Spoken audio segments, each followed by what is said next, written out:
It is an immense pleasure and honor to be part of this illustrious annual lecture series in honor of Dean and Professor Derrick Bell.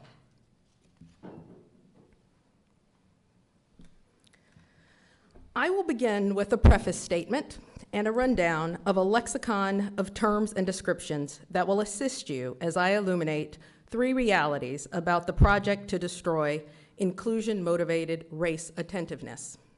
Number one, that it is not colorblind.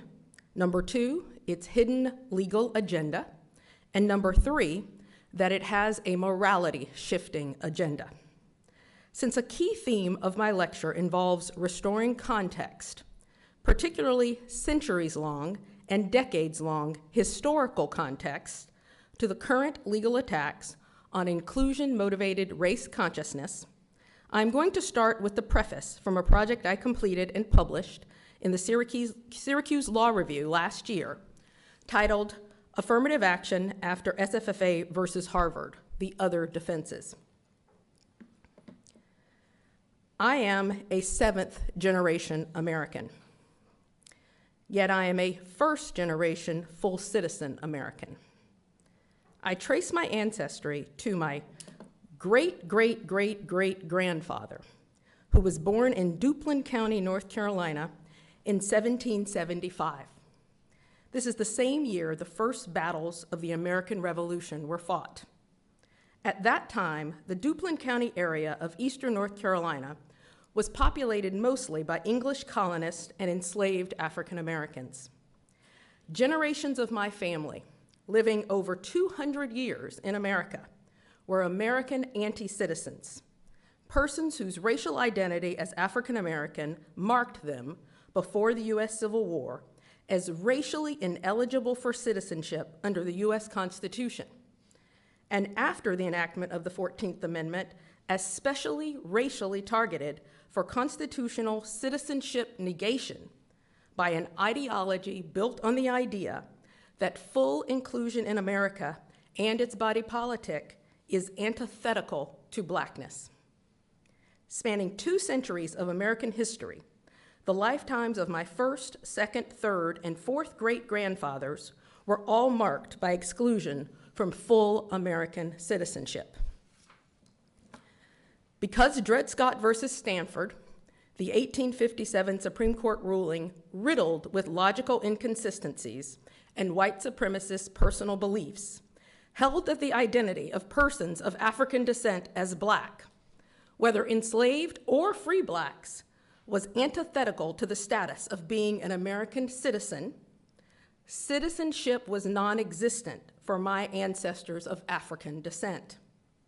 Still under predominantly traitorous rule in 1866, the North Carolina legislature refused to satisfy the legal condition of ratifying the 14th Amendment in order to qualify for re-entry as a loyal member state of the United States of America. As a result of that refusal, North Carolina remained under military rule from March 1867 until July 1868 as part of the 2nd Military District of the Carolinas under the command of General Daniel E. Sickles. It was a North Carolina state legislature that included African American legislators that ratified the 14th Amendment. From 1868 to 1872, the 4 years from which my second great-grandfather was 24 to 28 years old, were the only years during his 77-year lifetime where any African American men were elected members of North Carolina's state legislature. 20 African Americans, 3 black senators, and 17 black House representatives sat in the 1868 North Carolina state legislature. 34 African American legislators served North Carolina between 1868 and 1872. However, for the 97 years, basically a century, from 1872 to 1969, 0 African Americans were legislators in the North Carolina General Assembly until the election of 1 African American representative in 1969. So North Carolina went from 34 black elected men serving in the North Carolina state legislative body over the 7 years right after the end of the U.S. Civil War to not a single black legislator over the next 100 years. Even in 1969, one African-American man, Henry Fry, was the lone black in the North Carolina General Assembly from 1969 to 1971. In 1989, the year I was a freshman in college at Duke University, the number of African-American North Carolina state legislators, 4 African-American state senators, 13 African-American House reps, and 1 African-American legislator appointed to fill the unexpired portion of another's term, which was a total of 18, did not exceed the 20 African-Americans who served in the North Carolina General Assembly in 1868. So in my home state of North Carolina, 121 years later, black inclusion was still not equal to the level of black inclusion in the North Carolina General Assembly just 2 years after the end of the U.S. Civil War. The Citizenship Clause of the 14th Amendment, enacted in 1868, conferring citizen on, quote, all persons born or naturalized in the United States, end quote, is the basis for African Americans' American citizenship. Supreme Court rulings interpreting the Citizenship Conferring Amendment, marred by white supremacist ideology and deviating from the proper judicial role by intermingling constitutional analysis with the individual jurist's personal policy objections to full citizenship rights for African Americans, imposed American anti-citizenship status on my African American ancestors between 1872 and the enactment of the Civil Rights Act of 1964 and the Voting Rights Act of 1965. By the time my great-grandfather was born in 1875, the Supreme Court was actively engaged in a constitutional interpretation project to undermine the full political, social, and economic inclusion that the text of the 14th Amendment conferred on him. Although born 7 years after the ratification of the 14th Amendment, my native-born American great-grandfather was an American anti-citizen for the entirety of his 89 years of life and had his citizenship rights interpreted into oblivion by Supreme Court decisions like the 1880 civil rights cases. Dying 4 months before the passage of the Civil Rights Act of 1964, the federal civil rights law that would have finally included him in the American polity, my great-grandfather was never a fully equal American. My mother and father, both born in 1943, lived out their full childhoods under American Jim Crow in the state of North Carolina. It was not until the enactment of the Civil Rights Act of 1964 that my American-born parents had full citizenship rights in their country of birth. Like the 5 or more generations of their American-born parents, grandparents, great-grandparents, and beyond, my parents were born into an America with federal, state, and local laws that treated them as racial inferiors to white Americans. This makes me the first generation in my family to be born a full citizen American. So despite being a 7th generation American, I am a 1st generation full citizen African American.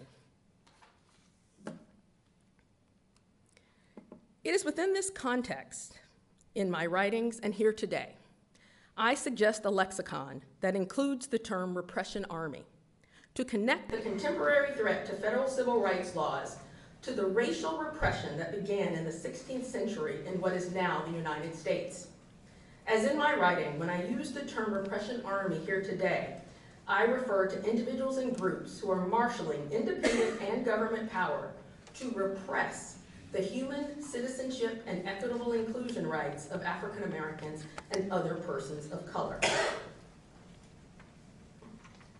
The essence of calling a tactic a Trojan horse is identifying the method of attack as having contents or true intentions that are concealed.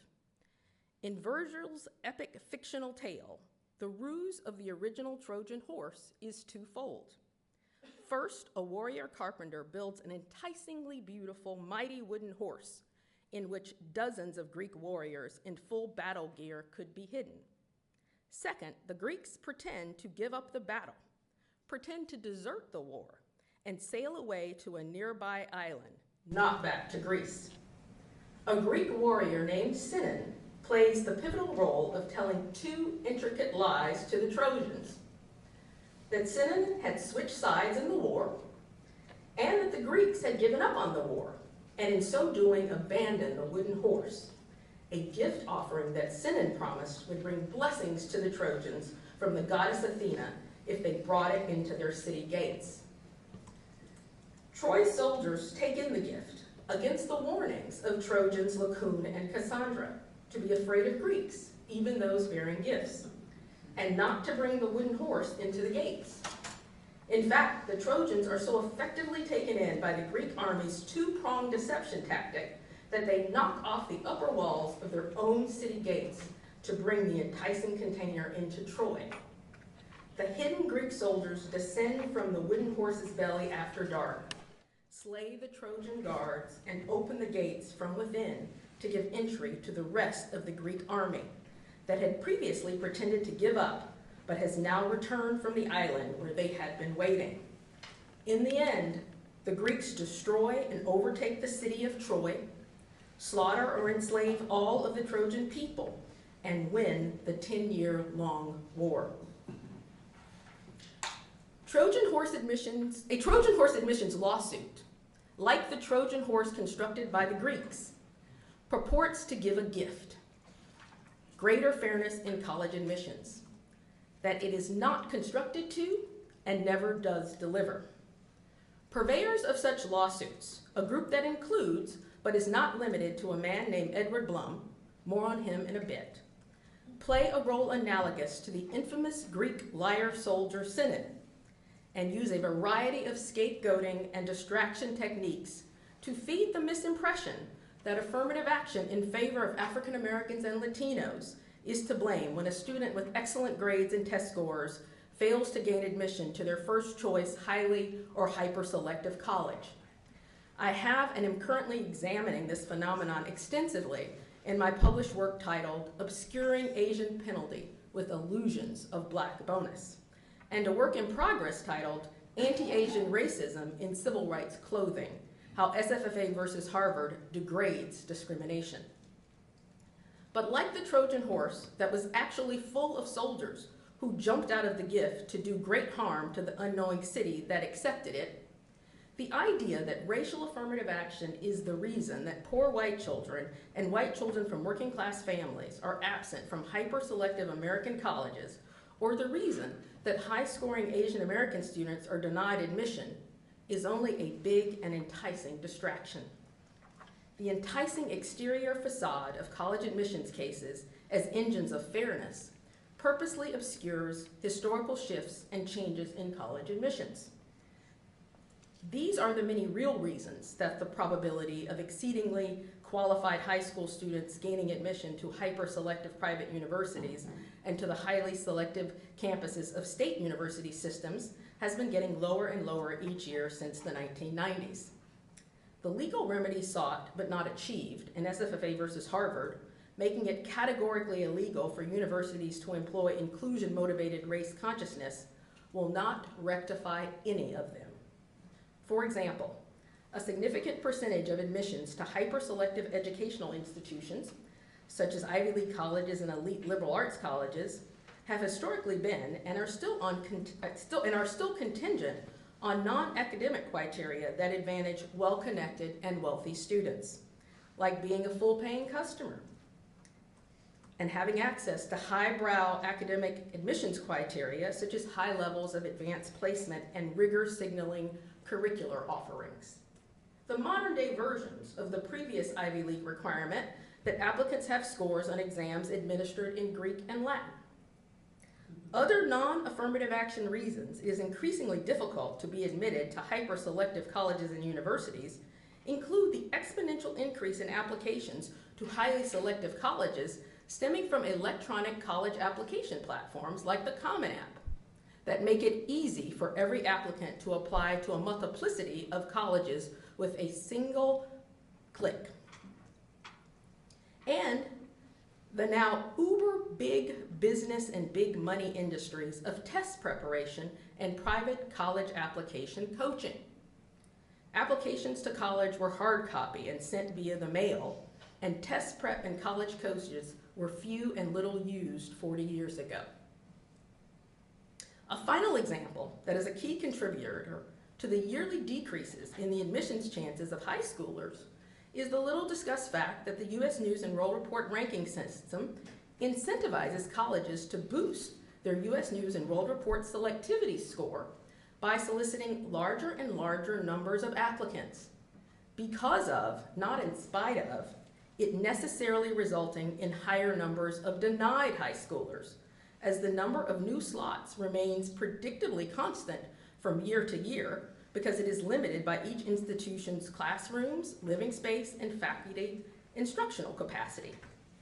Larger and larger numbers of denied applicants boost the college's selectivity score. But this particular Trojan horse is not, of course, a gift for a goddess. It is the gift of a scapegoat in a now familiar form. Scapegoating college efforts to be racially inclusive is the false gift of a supposed explanation for why so few poor whites attend these elite colleges. Or if your child is a high school senior applying to colleges right now, why the chances that he, she, or they will be admitted to his, her, or their first choice college have gotten so low. But Trojan horse admissions lawsuits offer no solutions for these problems because the judicial relief sought in these cases, destroying affirmative action in admissions, does nothing to reform the systemic changes that have taken place in selective college admissions over the past decades, and does nothing to redress advantages enjoyed by the wealthy, or the race discrimination against Asian Americans as a result of the white advantaging components of highly selective college admissions. Thus, it is falsehoods and myths, not facts and truths, about university admissions that make Trojan horse admissions lawsuits appealing to justice-minded individuals. By contrast, blitzkrieg is a term used to refer to a direct and frontal military tactic to create psychological shock and resultant disorganization in enemy forces through the employment of surprise, speed, and superiority in military equipment or firepower. The origins of the term blitzkrieg are obscure, and the idea that the Hitler-led German army explicitly operated on a blitzkrieg doctrine has been questioned by historians. In any event, the term blitzkrieg gained popularity as a piece of journalistic sensationalism, a buzzword with which to label the spectacularly early success of the Germans in the Second World War. In the West, it seems first to have been applied to Germany's attack on Poland in September 1939, and most enduringly to the bombing campaign against Great Britain, especially London, which is still popularly known as the Blitz. Blitz white predominance lawsuits are a new breed of Blitz-style anti-DEI legal attacks that advance plain sight lies that try to erase the doctrinal truth that inclusion-motivated race attentiveness, such as affirmative action, is legal and deemed non-discriminatory consideration of race under federal civil rights statutes like Section 1981, Title VII, and Title VI. Heavily reliant on doctrinal falsehoods designed to groom Americans to believe lies about the current rules under the Civil Rights Acts of 1866, 1964, and 1991, the legal endgame of Blitz attacks on DEI is to make diminishing white predominance illegal.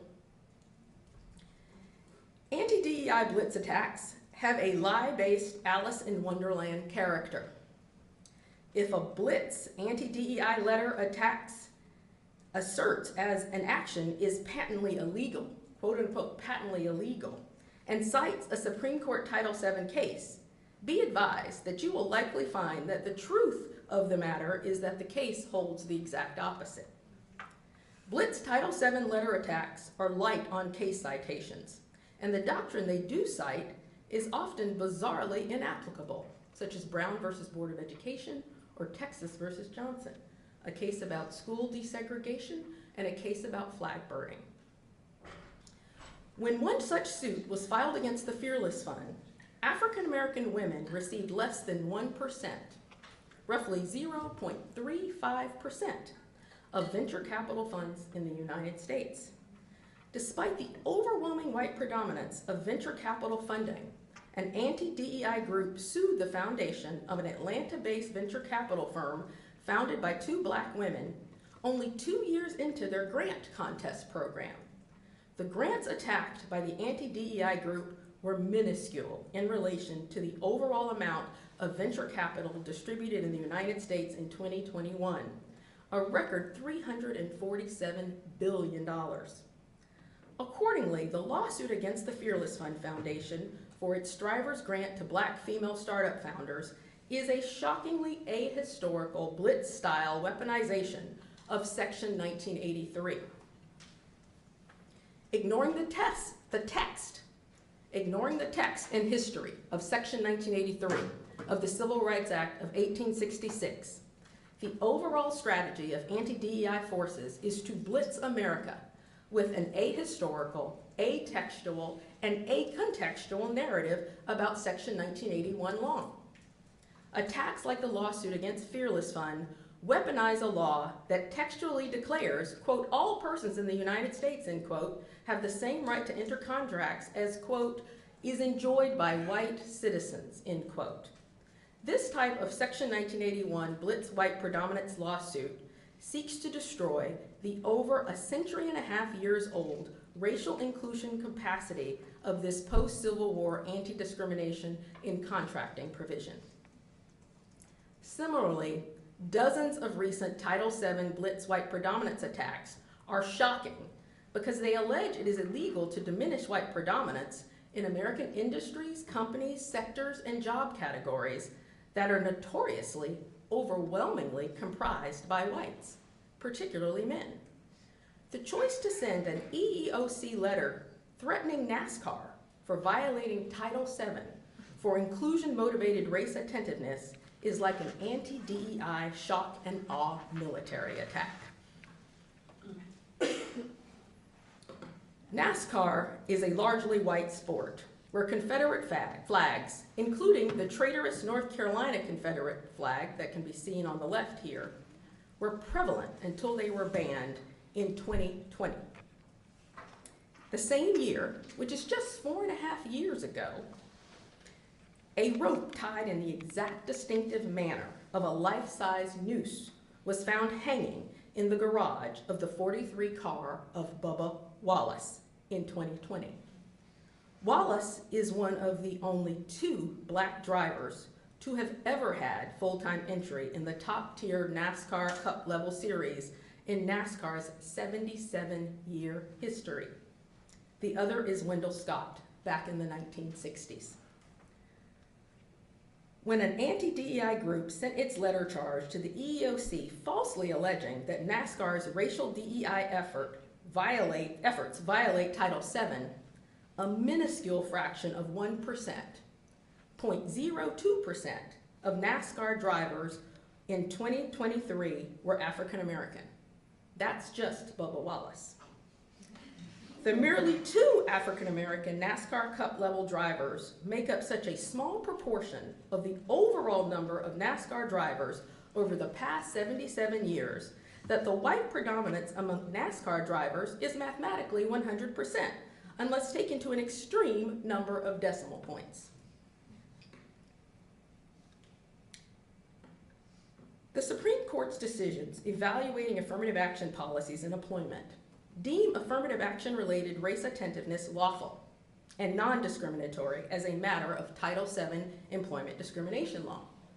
Specifically, in United Steelworkers versus Weber and Johnson versus Santa Clara Transportation Agency, the court upheld the affirmative action policies of a private aluminum company and a government transportation agency to be legal.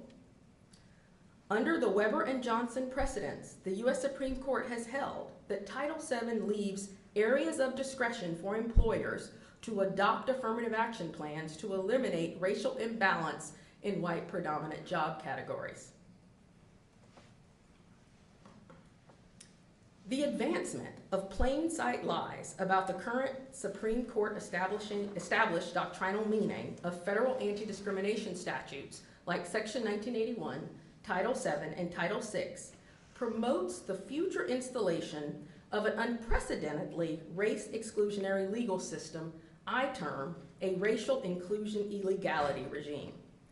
Lawsuits like those against Fearless Fund and the federal agency letter charges against entities like NASCAR are part of a broader project to make inclusion-motivated race attentiveness automatically illegal, while imprisonment, border, and law enforcement-motivated race attentiveness remains subject to current legal rules. Trojan horse admissions lawsuits and blitz white predominance attacks are different delivery mechanisms for an agenda to change American law and American views as to the moral correctness of inclusion-motivated race attentiveness.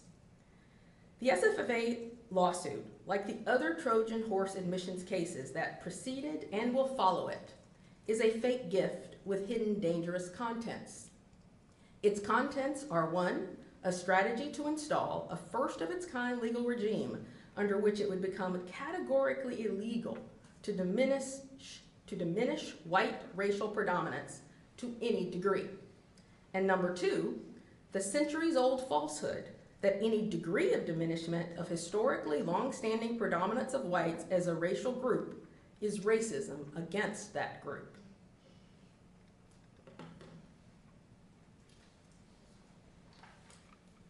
Edward Blum and Stephen Miller, both non-lawyers, are the founders as well as the figureheads and media attention grabbers of 2 organizations in the midst of executing a rapid succession of race exclusion promoting, legal-oriented Trojan horse and blitz-style attacks. The American Alliance for Equal Rights, AAER, was formed by Blum in 2021. And America First Legal, AFL, was formed by Miller in 2023. What I term here as blitz white predominance legal attacks by the 2 organizations began in August 2023, roughly 18 months ago, a few months after the U.S. Supreme Court issued its late 2023 ruling in SFFA versus Harvard, late June 2023 ruling in SFFA versus Harvard. AAER and AFL are just 2 of the many anti-DEI organizations that comprise the ever-growing alphabet soup of groups centered around changing American laws in the Heritage Foundation's Project 2025 network. With E standing for equal and R standing for rights, AAER's acronym is similar to the hordes of anti-DEI organizations with civil rights-sounding names created over the past 5 decades that seek to hide the race exclusion focus of their activities by naming themselves to suggest their goals align with those of the 1960s American Civil Rights Movement. By contrast, the first 2 names of AFL's full name, America First Legal, shed the effort to seem associated with racial justice and civil rights in favor of openly associating the organization with the regressive Make America Great Again MAGA policy and ideological agenda of now second-term U.S. President Donald Trump. The status of AAER and AFL as 501c3 nonprofit organizations makes it possible for wealthy right-wing donors to receive lucrative federal taxpayer-subsidized tax reductions for contributions that pay fees to private lawyers like Jonathan Miller and partners at the Consovoy McCarthy law firm who regularly co-counsel or serve as counsel for AAER and AFL. While AAER does not appear to have lawyers on staff, AFL has 2 or 3 staff attorneys whose names appear on the dozens of primarily boilerplate letter charges and letter threats recently sent to companies, falsely claiming that inclusion-motivated attention to race violates Title VII of the Civil Rights Act of 1964. For over 4 decades, AAER founder, 73-year-old Edward Blum, has been a foot soldier in the ideological right wing's multi-decade war on race affirmative action, federal voting rights, and anti-discrimination laws. Bloom added AAER to the many exclusion-promoting organizations of which he is a spokesperson and president, such as the Alliance for Fair Board Recruitment, AFBR, Students for Fair Admission, SFFA, Project for Fair Representation, PFR, American Civil Rights Institute, ACRI, and Campaign for a Colorblind America Legal Defense and Educational Foundation, CCBA. Compared to Blum's over 40 years in so many often overlapping president, founder, spokesperson roles, the just 2 years that 39-year-old former Trump White House senior advisor Stephen Miller has been in the role of figurehead for a media attention garnering anti-DEI legal organization makes Miller a newer and less stealth protector of white predominance. When Miller's America First Legal is in its version of stealth mode, it employs monikers such as its Center for Legal Equality, CLE, or sues as counsel in the name of entities with unclear structures and one-page boilerplate websites like FASORP. America First Legal's website takes credit for FASORP, which is an acronym for what a one-page website calls a membership organization titled Faculty, Alumni, and Students Opposed to Racial Preferences, on behalf of which AFL filed a lawsuit against Northwestern University Law School that garnered substantial media attention when filed, but not when dismissed. For the most part, the corporate DEI values and programs under blitz-style attack by AAER and AFL are less than 5 years old, initiated by companies in response to the 2020 national and international racial justice upswell movement that began with widespread protest over the racist police killings of George Floyd and Breonna Taylor roughly 5 years ago. AAER and AFL lawsuits and letter attacks are a blitzkrieg-like legal attack strategy because they propagate deceptive narratives about federal laws like Title VII employment discrimination law doctrine in such a doctrinally unprecedented and often falsified manner that it is psychologically shocking and disorienting to lawyers who are expert and familiar with Section 1981 of the Civil Rights Act of 1866 and Title VII and Title VI of the Civil Rights Act of 1964. Whereas Bloom garners national notoriety through his Trojan horse storytelling style and Sinan-like role of alleging fealty to the civil rights vision of Black civil rights leaders like Martin Luther King Jr., AFL founder Miller is well known for his expressions of xenophobic ideology and his anti-immigration policy proposals. Yet despite the differences in the Blum and Miller bios and media styles, both Blum and Miller's anti-DEI organizations, AAER and AFL, share the same legal endgame: the racial inclusion illegality regime I referenced earlier. With this new lexicon explained, I will spend my final 10 minutes identifying that the legal agenda of anti-DEI forces is not colorblind, and that it is accompanied by a morality-shifting agenda. The contemporary campaign to destroy what American discourse increasingly references by dropping its full-text articulation, diversity, equity, and inclusion, in favor of its increasingly colloquial acronym stand-in, DEI, is a race-focused project. Use of the word colorblind with reference to race or ethnicity by those attacking DEI is tactical, not literal. Their endgame is not a colorblind legal rule. Instead, the doctrinal objective of the campaign against DEI is to install an unprecedented U.S. constitutional and statutory legal regime in which it would be illegal to diminish the existing high levels of white predominance in America's most coveted educational, employment, and political spaces.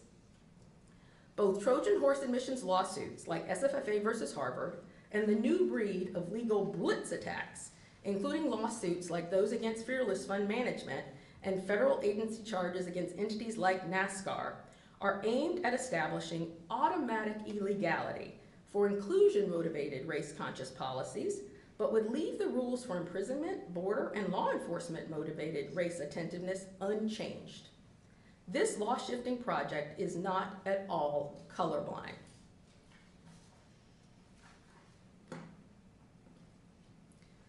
This image is the product of my prior research on anti-affirmative action admissions lawsuits.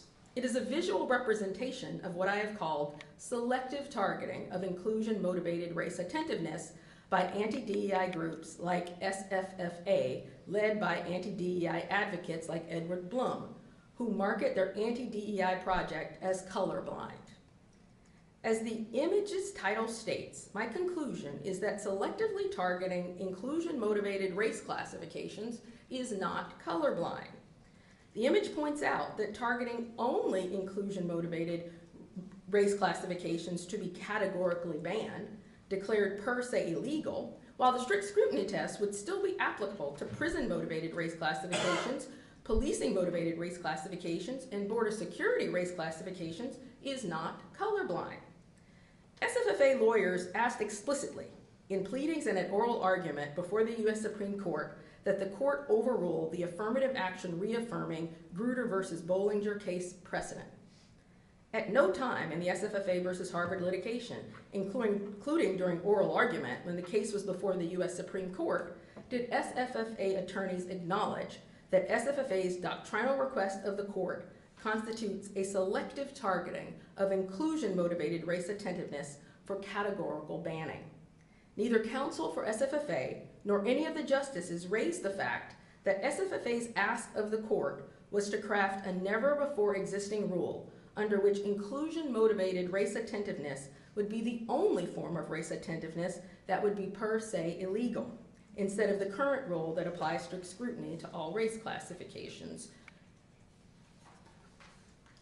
Because none of the briefing nor arguments in SFFA versus Harvard focused on the selective targeting of inclusion-motivated race classifications for a categorical illegality rule, we only know that the Supreme Court majority in SFFA versus Harvard declined to give SFFA the race inclusion illegality rule it requested, not why the court so declined.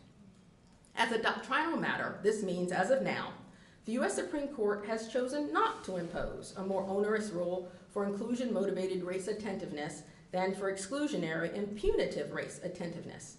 Thus, because the anti-DEI legal endgame is not yet a reality, the legal rule that all race classifications are subject to strict scrutiny remains the settled legal doctrine. Although not in the SFFA versus Harvard admissions case, members of the U.S. Supreme Court have previously been explicit in rejecting proposals to install an unprecedented affirmative action automatic invalidity rule. In a case applying strict scrutiny to the inclusion-motivated attention to race in awarding contracting projects by a city with the then existing and historical practice of awarding 99.33% of contracts, so 99% basically, percent of the contracts to perform city projects to persons belonging to the white racial group. In that case, Justice Anthony Kennedy criticized the proposal to selectively target inclusion-motivated race classifications for a categorical ban. Despite Justice Kennedy's numerous expressions of ideological opposition to affirmative action and his track record of striking down inclusion-motivated race classifications as failing to satisfy strict scrutiny, he declared that the elimination of the means-ends testing of race affirmative action, quote, would be a significant break with our precedents, end quote. In Justice Kennedy's words, the Supreme Court's precedents require that affirmative action policies be assessed with a, quote, case-by-case test, end quote. What those warring against DEI by way of Trojan horse and blitz white predominance attacks are keeping under wraps, what they are not saying in the avalanche of press releases and media interviews about their attacks on DEI and affirmative action is that they are only targeting inclusion-motivated race consciousness for the automatic illegality absolute rule. Yet if they succeed under the new legal regime they seek, there will be no such ban on race consciousness for prisons, policing, and border security. The expected effect of the creation of a legal regime under which inclusion-motivated attention to race is treated more doctrinally adversely and differently from all other kinds of race classifications, treated as banned, as opposed to subject to the court's most stringent standard of review, is a real-world equivalent of making it illegal to diminish the existing levels of white predominance in America's most lucrative and storied educational, business, and investment sectors. With the law-shifting legal endgame of the project to destroy racial inclusion exposed, I would be thrilled if you took away from my talk today that a major distinction exists between changes in legal doctrine and changes in moral views of what is right and wrong. SFFA versus Harvard fell short of its progenitor's goal of making affirmative action categorically illegal. It did not ban affirmative action. It did not make inclusion-motivated attention to race categorically illegal. While, as I've explained, that is the doctrinal goal of anti-affirmative action and anti-DEI forces, that is not a present-day doctrinal reality. However, SFFA versus Harvard seems to have succeeded in its morality-shifting goal, even as it fell short of its legal doctrine-shifting goal. In particular, Trojan horse admissions cases like SFFA's groom Americans to be open to believing that inclusion-motivated attention to race is racist against whites. The morality-shifting agenda of the individuals and groups who comprise the repression army is to install a new moral consensus that inclusion-motivated attention to race is immoral racism. Thus, the lie is targeted to convince a majority of white Americans that combating racism is unfair and immoral racism against them. Thus, as I have explained in my work titled, The SFFA versus Harvard Trojan Horse Admissions Lawsuit, I do not think the greatest success of such cases occurs in the legal or constitutional realm. Instead, the point, the ultimate victory of cases like SFFA versus Harvard, is to shift what Americans of all races believe to be right and wrong. A project to change American morality. A project to undo the morality shifting accomplished by the civil rights movement of the 1950s and 1960s.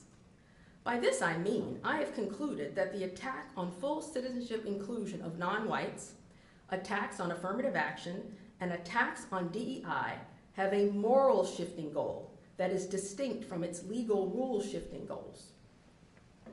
The boldness and audacity of the forces warring against racial inclusivity has prompted me over the past 12 months to use language that is very frank and straightforward.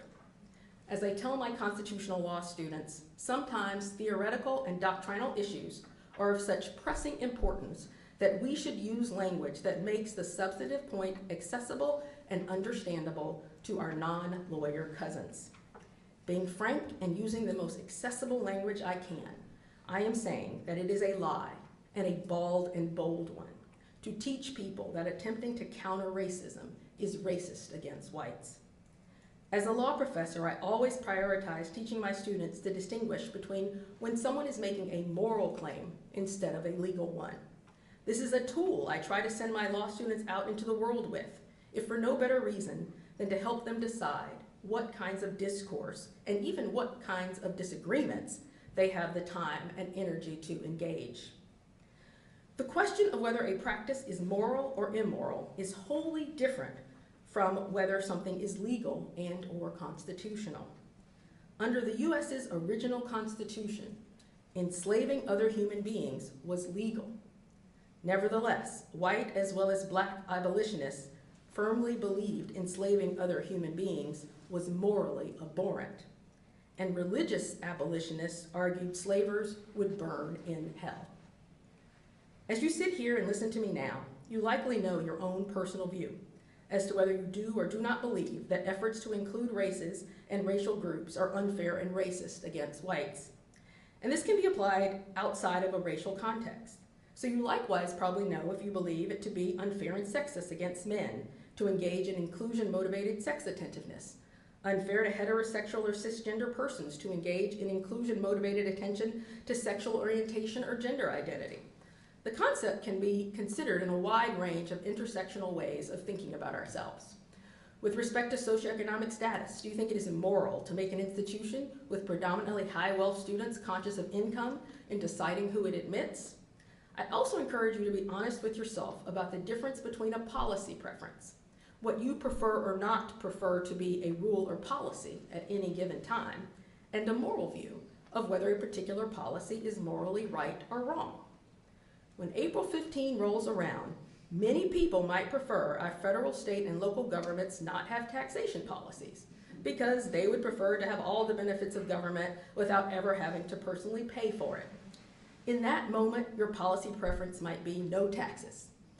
I would argue that it is quite different from having a sincere personal belief that it is immoral for the federal, state, and local governments to collect taxes to cover collective services that the government provides. But since my expertise is constitutional law and federal anti-discrimination law, not public policy or morality, any of you can and may disagree with me, have a different moral or policy view. I am not here to debate that. I am here to share my observation that a major goal of the war against inclusion-motivated attention to race is to influence and undermine our view of what is right or wrong as much as it is a legal project. A decade ago, in 2015, when I first employed the term Trojan horse admissions lawsuit to describe the Fisher versus Texas anti-affirmative action case in a published writing, it possibly seemed far-fetched that lawsuits regularly described to increase racial fairness and merit-driven selection were instead stealthily camouflaged destroyers of civil rights legislation. Today, though, we live in that then difficult to imagine reality. Our decades-long societal failure, combined with the failure of colleges and university defendants to mount a decisive counteroffensive against the dangerous content exiting Trojan horse admissions lawsuits, has permitted both the immoral lie about racial inclusion and the strategy to make diminishment of white predominance illegal exit their enticing exterior and open the gates of America to the rest of the anti-DEI repression army, who are now bombarding every sector in the nation with blitz white predominance attacks on inclusion-motivated race consciousness. So with this historical context, new terminology, and my exposing of the morality shifting as well as law shifting agenda behind Trojan horse and blitz white predominance attacks on racial inclusion policies, I encourage you to recognize that there is something you can choose to do when you leave here today. It is to reflect and answer the following for yourself and yourself only. Where do you stand on the moral question that cases like SFFA versus Harvard are seeking to answer for you? Do you personally believe it is morally correct or morally incorrect to engage in inclusion-motivated attention to race to fully include non-whites in the white predominant coveted sectors of American society? Thank you very much.